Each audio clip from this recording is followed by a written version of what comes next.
Okay, so we're on to this is a Guardian. Support the Guardian. I don't like the Guardian, but anyway, this is not too bad. A brazen. There's a good word too. Brazen. So brazen intrusion. China's foreign policy stations raise hackles in Canada. So let me read a couple paragraphs out of this. Really insightful.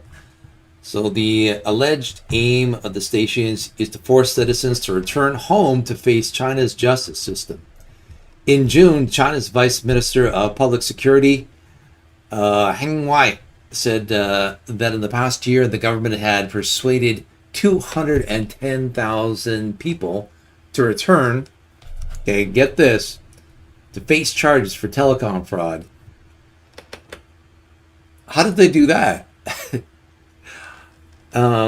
You're sitting on the beach in Tampa Bay. Let's say you're an Asian immigrant. You're sitting on the beach.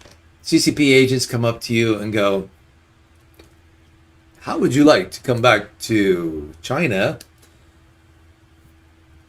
and face some charges for telecom fraud? Yeah, that sounds like a good idea. To imagine that they got 210,000 immigrants that already came here, either to Canada, America. I guess these police stations are actually all over the world, and they've got them to come back to face charges. And I'll tell you what telecom fraud is.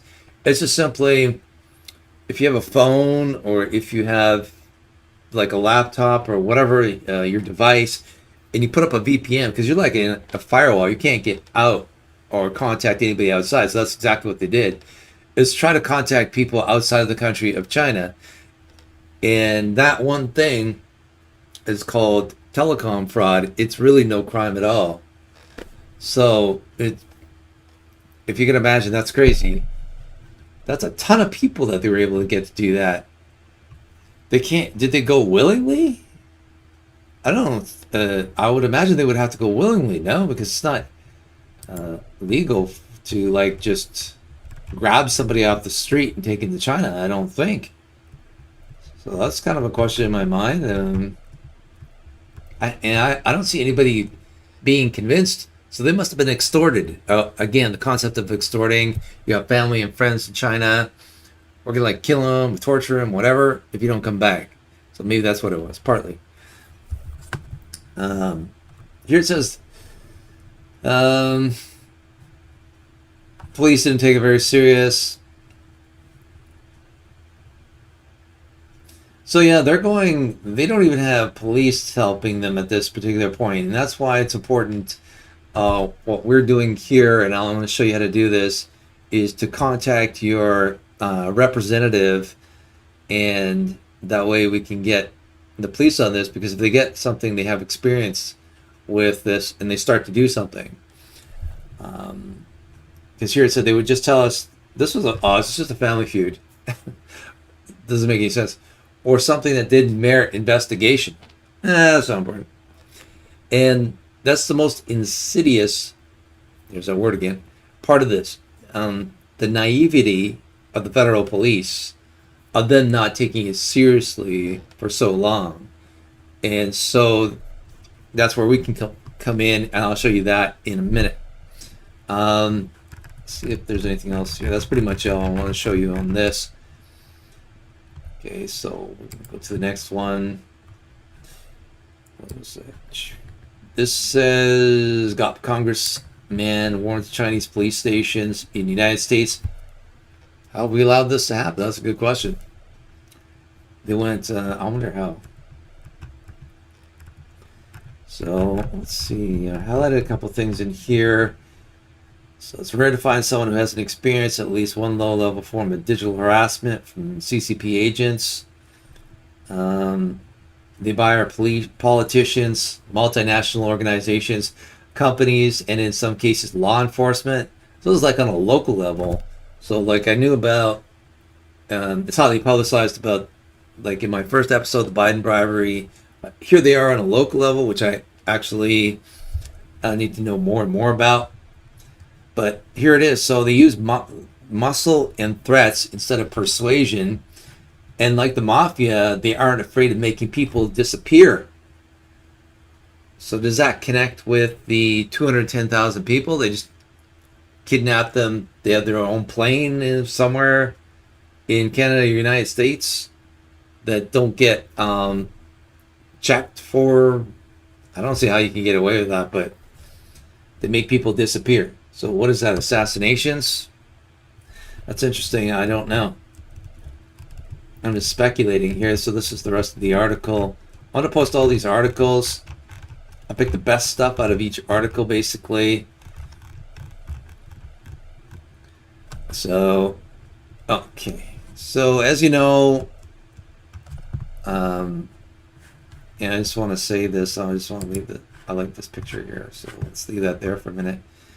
As you know, in my videos, I personally have compiled a huge list of very specific human rights violations by the China government. So let me mention something briefly, because we're going to be doing an upcoming episode on Russia. So what I do not have is anything on Russia in terms of human rights violations. None. Where are they? So we sanction Russia. Our policy, American policy, is to sanction Russia with no human rights violations, yet we put no sanctions on China with a criminal rap sheet. It's like a mile long. Not only do we not place any sanctions on China, but we buy every one of their manufactured products, making them like trillionaires right now. How does America's foreign policy make any sense? So this is a geopolitical puzzle. In fact, a puzzle wrapped in an enigma. And there's a much bigger story here. So stay tuned. So this story becomes more and more mind-blowing. So, and please, if you like democracy, subscribe to our channel, comment, and like as well too. And if you don't, I'll assume you're a commie spy. So if you're not a commie spy, that means you are the forces of freedom, and you can talk or email your representative.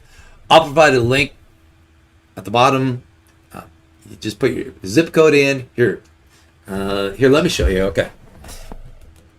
So this is the website. This is house.gov /representatives/find-your-representative. Anyway, I'll provide a link. So here it is here. So you put your zip code in, click on Find Your Rep by Zip, and then 50 something, third, whatever, random city.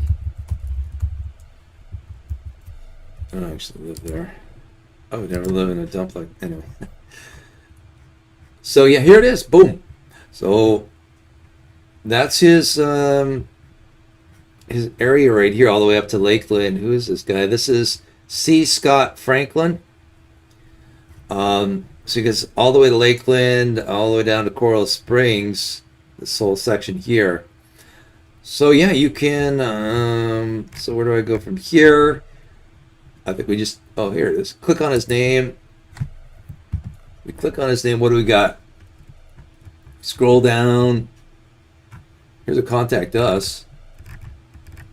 Oh, wait, look at this. Twitter. So you can see all his tweets, what he stands for.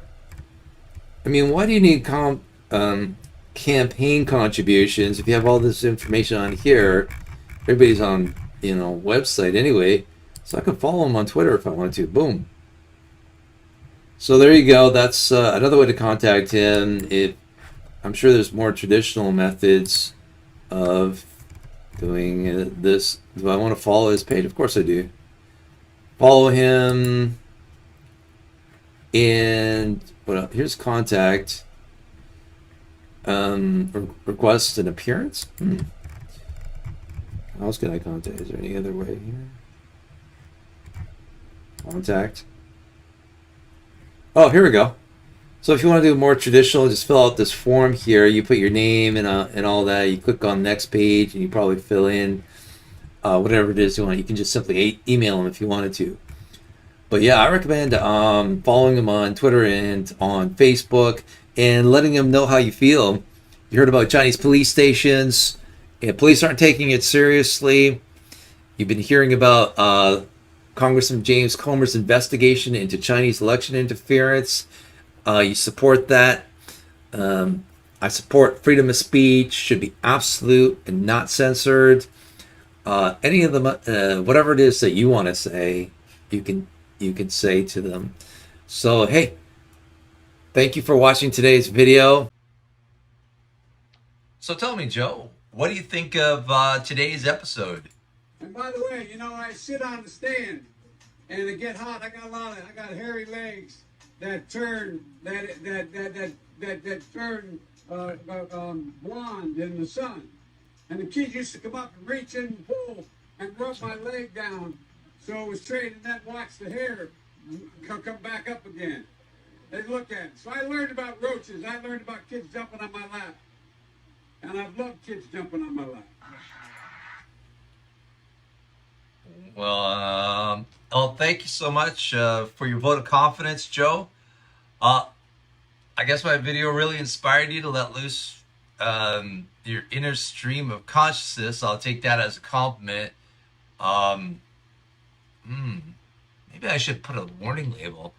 May cause random or spontaneous outbursts of nostalgia about leg hair and roaches. Yeah, so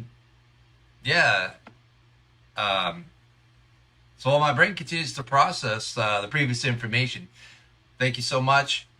This is Robert signing off. I will see you again soon.